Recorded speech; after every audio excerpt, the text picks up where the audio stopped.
আফগানিস্তানের কান্দাহারের নীরব দেয়ালের আড়ালে চাপা কণ্ঠে বলা এক সতর্কবার্তা। বাইরে কোনো শত্রু নয়, ভয়টা আসছে ভেতর থেকেই। ফাঁস হওয়া একটি অডিও বার্তায় শোনা যায়, আফগানিস্তানের শাসক গোষ্ঠী তালেবানের সর্বোচ্চ নেতা হিবাতুল্লাহ আখুনজাদা প্রকাশ করেছেন গভীর উদ্বেগ। তার আশঙ্কা, সরকারের ভেতরের মানুষজনই দাঁড়াচ্ছে একে অপরের বিরুদ্ধে। এই বিভাজন চলতে থাকলে ভেঙে পড়তে পারে ইসলামী আমিরাত, এমনই ইঙ্গিত মিলেছে সেই বক্তব্যে।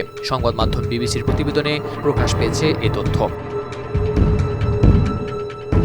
2021 সালে যুক্তরাষ্ট্রের সেনা প্রত্যাহারের পর আফগানিস্তানের ক্ষমতা নেয় তালেবান। তখন বাইরে থেকে গোষ্ঠীটি ছিল একেবারে ঐক্যবদ্ধ, কিন্তু সময়ের সঙ্গে সঙ্গে ভেতরে জমতে থাকে চাপ। কয়েক মাস ধরে ছড়ানো গুজব এখন শীর্ষ পর্যায়ের মতবিরোধ। নতুন করে তা তীব্র হয় 2025 সালের জানুয়ারিতে কান্দাহারের এক মাদ্রাসায় দেয়া ওই বক্তৃতার পর। তালেবান নেতৃত্ব প্রকাশ্যে বিভাজনের কথা অস্বীকার করলেও এই গুজবই বিবিসির আফগান সার্ভিসকে 1 বছরব্যাপী অনুসন্ধানে নামতে বাধ্য করে।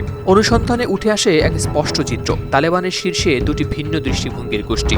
একদিকে কান্দাহার কেন্দ্রিক শিবির, যারা আখুনজাদার নেতৃত্বে কঠোর ইসলামী আমিরাত করতে চায়, আধুনিক বিশ্বের সঙ্গে দূরত্ব রেখেই। অন্যদিকে কাবুল ভিত্তিক গোষ্ঠী, শক্তিশালী মন্ত্রী ও যোদ্ধাদের সমন্বয়ে, যারা কঠোর ধর্মীয় কাঠামোর ভেতর থেকেও বিশ্বের সঙ্গে যোগাযোগ, অর্থনীতি গড়া ও মেয়েদের সীমিত শিক্ষার সুযোগের কথা ভাবে।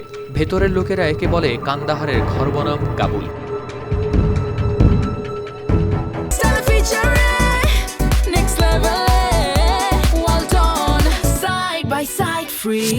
এই টানাপোড়েন দীর্ঘদিন ছিল নীরব, কিন্তু সেপ্টেম্বরের শেষ দিকে এক সিদ্ধান্ত বদলে দেয় সবকিছু। আখুনজাদা ইন্টারনেট ও টেলিফোন পরিষেবা বন্ধের নির্দেশ দেন। মুহূর্তেই আফগানিস্তান বিচ্ছিন্ন হয়ে পড়ে বিশ্ব থেকে। 3 দিন পর ইন্টারনেট ফিরে আসে কোনো ব্যাখ্যা ছাড়াই। ভেতরের সূত্র জানায়, কাবুল গোষ্ঠী সরাসরি সেই আদেশ অমান্য করে চালু করে দেয় সংযোগ। তালেবানের ইতিহাসে এটি ছিল প্রায় নজিরবিহীন ঘটনা।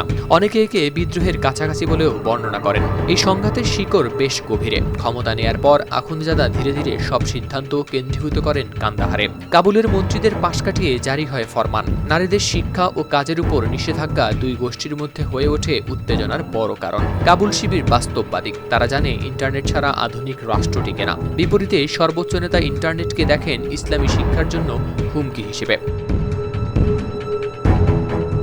ইন্টারনেট পুনরায় চালুর সিদ্ধান্তে আপাতদৃষ্টিতে বদলায়নি কিছুই, কিন্তু সেই 3 দিনের নীরব অন্ধকারেই টানা হয়ে গেছে একটি রেখা। তালেবানের ঐক্য যে অটুট, এই ধারণায় প্রথমবারের মতো দৃশ্যমান চির ধরেছে।